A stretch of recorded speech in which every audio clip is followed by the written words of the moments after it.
Hello everyone, welcome to exam B for 50% fast preparation. मेरा नाम है चंद्र प्रकाश जोशी और आज के वीडियो में मैं बात कर रहा हूँ सेबी ग्रेड ए नोटिफिकेशन।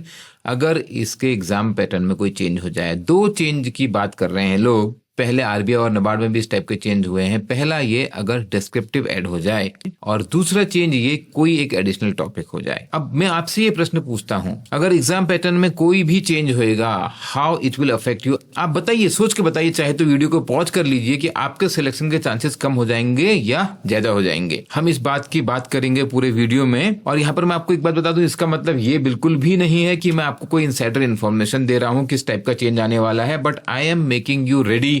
अगर चेंज होता है तो आप अपना सिलेक्शन कैसे एंश्योर कर सकते हैं। पहले समझ लेते हैं एग्जिस्टिंग एग्जाम पैटर्न को। पेपर 1 है, पेपर 2 है फेज 1 में, और दोनों 100 मार्क्स का है। बहुत सिंपल कैलकुलेशन है। आपको 30% स्कोर करना है पेपर 1 में, 40% आपको स्कोर करना है पेपर 2 में, और टोटल आपने अगर 40% कर लिया स्कोर तो आप फेज 2 एग्जाम देने के लिए एलिजिबल हो गए। And that makes SEBI exam very very interesting. दोनों पेपर 1 और पेपर 2 पूरा एमसीक्यू बेस्ड है।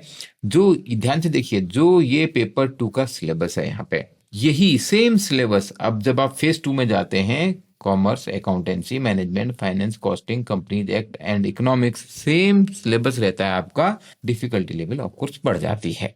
पेपर 1 यहाँ पर आपका इंग्लिश डिस्क्रिप्टिव 1/3 काउंट होगा। मतलब पेपर 2 और पेपर 1 दोनों बराबर नहीं है। फेज 2 में पेपर 1 की वैल्यू है 1/3 और रिमेनिंग 2/3 आपका हो जाता है पेपर 2। पहला चेंज हो सकता है कि अगर आपका फेज 2 में कुछ डिस्क्रिप्टिव हो जाए। अगर आपको याद होगा, कुछ साल पहले आरबीआई में फेज 2 डिस्क्रिप्टिव नहीं होता था। उससे पहले actually RBI grade be fully descriptive होता था जब मैंने एग्जाम लिखा था।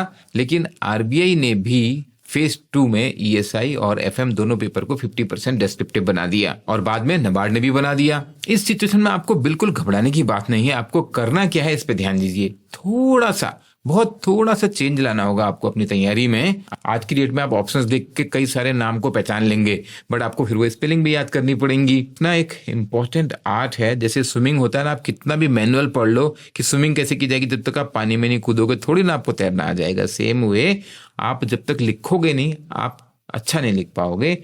और आपको कुछ इंपॉर्टेंट टॉपिक डिस्क्रिप्टिव के तैयार करने पड़ेंगे। जो भी करंट चीजें चल रही हैं, स्पेशली नेशनल इंटरनेशनल लेवल पे और सिक्योरिटीज फाइनेंशियल मार्केट के लेवल पे, शॉर्ट नोट्स भी बनाने होंगे। और ये नोट केवल चीट शीट जैसे नहीं होंगे, बल्कि वो लाइनें होंगी, वो थॉट्स होंगे, वो आइडियाज होंगे, वो आर्ग्यूमेंट्स होंगे जो आपको याद रखने होंगे और आपको रिवाइज भी करने होंगे बार बार। थॉट्स और आइडियाज फ्रेम करने होंगे डिफरेंट एस्पेक्ट्स पे। जब बात डिस्क्रिप्टिव लिखने की होती है तो आपकी जो राइटिंग की स्किल है, इट्स एन आर्ट। उसमें जहां आपको एक और डालने होते हैं फैक्ट्स, फिगर्स, डेटा, और दूसरी ओर आपको डालनी होती है अपनी क्रिएटिविटी। लेकिन ये भी याद रख लीजिए कि यहाँ पर जब डिस्क्रिप्टिव पेपर लिखने की बात होती है तो ये कोई फिक्शन नहीं लिखना है, ये कोई वोकेबलरी का टेस्ट नहीं है, ये आपकी आर्टिस्टिक राइटिंग का भी टेस्ट नहीं है। आपको जो क्वेश्चंस आएंगे वो तो इकोनॉमिक्स, फाइनेंस, सोशल इश्यूज, जो रेलिवेंट टॉपिक्स हैं उस पर चल रहे होंगे। बट कितने इंप्रेसिव तरीके से कम शब्दों में आप अपनी बात को कह पाते हो, आप अपने आर्ग्यूमेंट से कन्विंस कर पाते हो,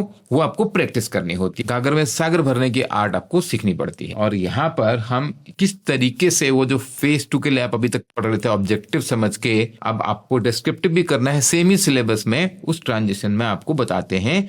और एडिशनल फॉर्डर मटेरियल देते हैं आपको डिस्क्रिप्टिव को कवर करने के लिए। लाइव आंसर राइटिंग क्लासेस कराते हैं। आज की डेट में अगर आप देख रहे होंगे, हमने आरबीआई में एक स्पेशल कोर्स लॉन्च किया इसके लिए, जहां पर लोग प्रैक्टिस कर रहे हैं लिखने की। उसके अलावा आपको प्रैक्टिस क्वेश्चंस और मॉडल आंसर देते हैं। आपको एक सिस्टमेटिक तरीका पता लगता है। अगर मैं बहुत सिंपल शब्दों में बोलूं तो पहले एक पावरफुल इंट्रोडक्शन होना चाहिए, फिर एक अच्छी बॉडी होनी चाहिए बीच में, और फिर एक सही कंक्लूजन होना चाहिए। उस बॉडी में भी कई तरीके से depending on the question divide करा जा सकता है, पॉइंट वाइज लिखा जा सकता है, अलग अलग हेडिंग की जा सकते हैं, या पूरे क्वेश्चन का आंसर एक फ्लो में भी आ सकता है। कहां पर कौन सा तरीका यूज करना है ये आप जान पाओगे जब आप प्रैक्टिस करोगे। बिल्कुल भी घबराने की बात नहीं है। पहली बात तो यह है, अभी ये चेंज हुआ नहीं है। If you are mentally prepared for it, the moment it comes you are not in panic, rather you feel more confident. हम पूरे सिलेबस को डिस्क्रिप्टिव पॉइंट ऑफ व्यू से कवर कर रहे होंगे। और सबसे इंपॉर्टेंट, यहाँ पर जो आप लिखेंगे आंसर, उसको चेक किया जाएगा। उसको हम अपने एक्सपर्ट्स के कमेंट आपको बताएंगे, ये कहाँ आप और इसको इंप्रूव कर सकते हो या किस टाइप की आप इसमें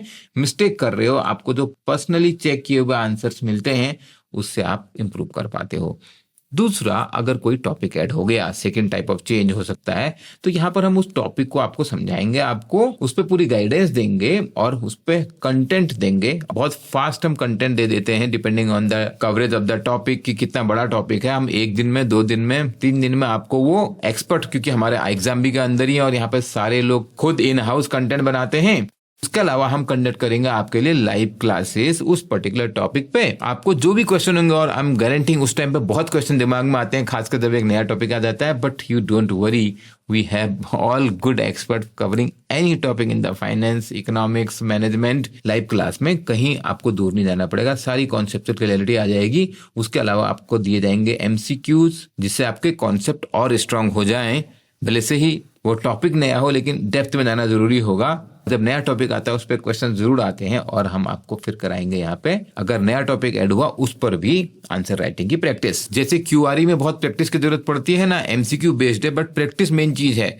इसी तरीके से डिस्क्रिप्टिव राइटिंग में भी आपको लिखने की प्रैक्टिस होनी चाहिए, दैट इज इफेक्टिव राइटिंग। ज्यादा नहीं लिखना होता है, बट अच्छा लिखना आना चाहिए। मेन पॉइंट तो यह है कि अगर ऐसा होगा तो आपको फायदा होगा कि नुकसान, आपके सिलेक्शन के चांसेस बढ़ेंगे या कम हो जाएंगे।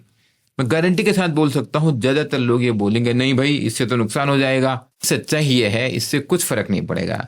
ये जो चेंज होगा ये तो सबके लिए होगा, सबके लिए एक सा होगा, तो आपको क्यों फर्क पड़ेगा। आप ये कह सकते हो कि जो लेट अपनी तैयारी कर रहे हैं उनको सबसे कम असर पड़ेगा, क्योंकि जो पहले से तैयारी कर रहे हैं उन्होंने बहुत बहुत बहुत डीप पहुंच गए अपनी तैयारी में, और उनको लगेगा मेरे लिए तो एक एडिशनल टॉपिक आ गया। बट जिनने तैयारी ही लेट शुरू करी है उनको तो कम फर्क पड़ेगा, बट क्योंकि वो चेंज सबके लिए हो रहा है, वो सरप्राइज एलिमेंट सबके लिए आ रहा है, पहले से तैयारी कर रहे हैं उनके लिए बेनिफिट ये हो सकता है कि पहले से उनका बाकी सब तैयार है, अब जो नया ऐड हुआ है या जो नया चेंज हुआ है वो इस पे फोकस कर सकते हैं, तो बात बराबर हो गई। तो अल्टीमेटली इस बात से कुछ ज्यादा फर्क नहीं पड़ेगा। You don't worry about it, rather you focus on your preparation. आपके कोई भी क्वेश्चन हो प्लीज आप पूछिए। आपको वीडियो अच्छा लगा प्लीज लाइक कीजिए, शेयर कीजिए, चैनल को सब्सक्राइब कीजिए। We are here to unfold your potential and to make your job preparation 50% faster. All the best.